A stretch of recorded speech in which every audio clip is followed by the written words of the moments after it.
Hello friends, இன்னைக்கு கோதுமை மாவில் ஒரு குலோப் ஜாமுன் செய்ய போகிறோம். வாங்க, நான் இதில் 1 கப் கோதுமை மாவு எடுத்திருக்கேன். இதையே வறுத்து எடுத்துடலாம்.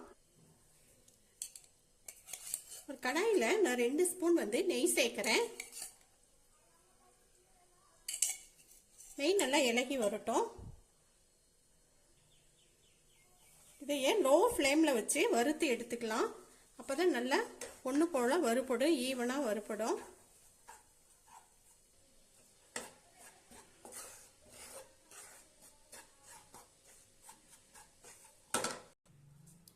வறுபட்டுருச்சு பாருங்க, கலரும் நல்லா மாறி இருக்கு, நல்ல ஒரு வாசம் வருது. இப்போ நம்ம இதைய எடுத்துடலாம்.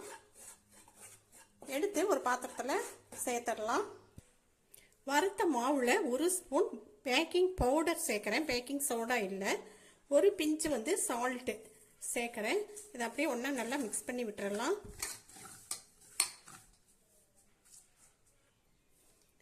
பால் 1/2 லிட்டர் பாலை நான் இந்த அளவுக்கு குறைவாகிற வரை நல்லா காய்ச்சி எடுத்திருக்கேன். இதை கொஞ்சம் கொஞ்சமாக சேர்த்து இதை பிசைஞ்சிக்கலாம். பாலும் சூடாக இருக்குது, அதனால் ஃபஸ்ட்டு ஆடையெல்லாம் எடுத்து இதுலேயே போட்டுடலாம். ஸ்பூன் வச்சு நல்லா கலந்து விட்டுறலாம்.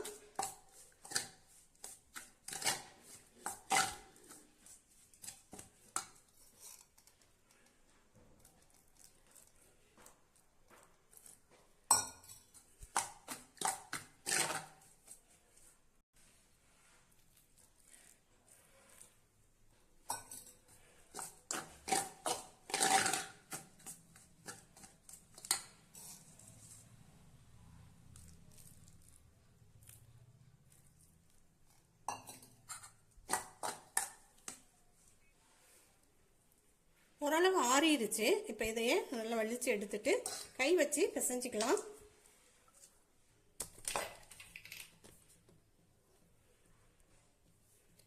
பிசைஞ்ச பின்னாடி நல்லா கொஞ்சமாக இதில் நெய் அல்லது எண்ணெயை சேர்த்துட்டு அப்போ தான் நல்லா காயாமல் இருக்கும்.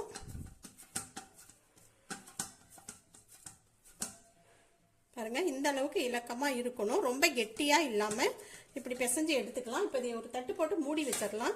அதுக்குள்ளார சர்க்கரை பாகு ரெடி பண்ணிக்கலாம். ஒரு பாத்திரத்தில் நான் 1 கப் சர்க்கரை சேர்க்குறேன். 1/2 கப் தண்ணி ஊற்றிட்டு இதை பாகு பதம் தேவையில்லை. சர்க்கரை கரைஞ்சி நல்லா ஒரு பிசுபிசுப்பு தன்மை வந்தால் போதும். கொதி வர நல்லா ஹை ஃப்ளேமில் வச்சு கொதிய வச்சுக்கலாம். சர்க்கரை நல்லா கரைஞ்சி நல்லா கொதி வந்துருச்சு. ஒரு கம்பி பதத்துக்கும் கொஞ்சம் குறைவாகவே இருந்தால் போதும். இதில் ஒரு பிஞ்சு சால்ட்டு சேர்க்குறேன். 1/2 ஸ்பூன் ஏலக்காய் தூள் சேர்க்குறேன்.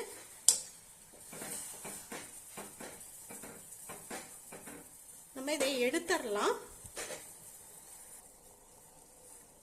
கெட்டி ஆகாமல் இருக்கிறதுக்கு ஒரு 4-5 சொட்டு லெமன் ஜூஸ் சேர்க்குறேன்.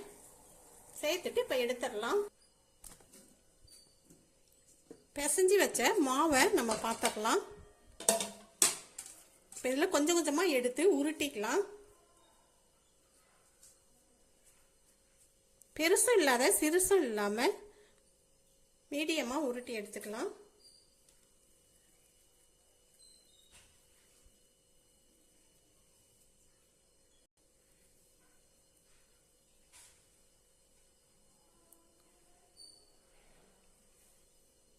இது மாதிரி எல்லா உருண்டைகளையும் உருட்டிக்கலாம்.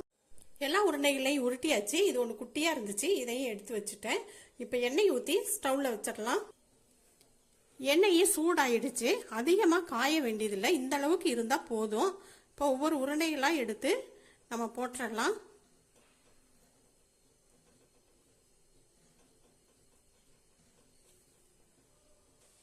ஸ்டவ்வை மீடியமாகவே வச்சுக்கலாம். பாருங்க, அப்படியே லைட்டாக இப்படி கலந்து விட்டுறலாம். எந்த அளவுக்கு பாருங்க நல்லா பெருசாக வந்திருக்கு.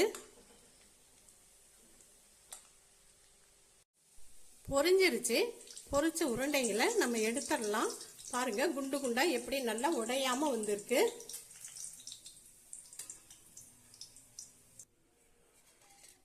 சர்க்கரை பாகுல இதை சேர்த்துடலாம். சர்க்கரை பாகு சூடு ஆறி இருந்துச்சுன்னா நல்லா சூடு பண்ணிக்கங்க.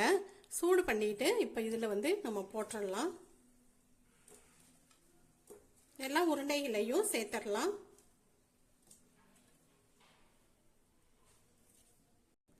இது இப்படியே கொஞ்சம் ஊறட்டும். அதுக்கு பின்னாடி நம்ம பார்க்கலாம். சாஃப்டான கோதுமை மாவு குலோப் ஜாமுன் ரெடி ஆயிடுச்சு. நல்லா ஸ்வீட் கேட்டால் வீட்டில் இருக்கிற கோதுமை மாவு வச்சு கடைக்கு போகாமல் இப்படி ஈஸியாக செஞ்சு ஸ்வீட் செஞ்சு பிள்ளைங்களுக்கு எல்லாத்துக்குமே இது கொடுக்கலாம். எல்லாருமே இது விரும்பி சாப்பிடக்கூடியது. ஒன்று எடுத்து நம்ம பார்க்கலாம். பாருங்க எந்த அளவுக்கு நல்ல ஜூஸியாக வந்திருக்கு.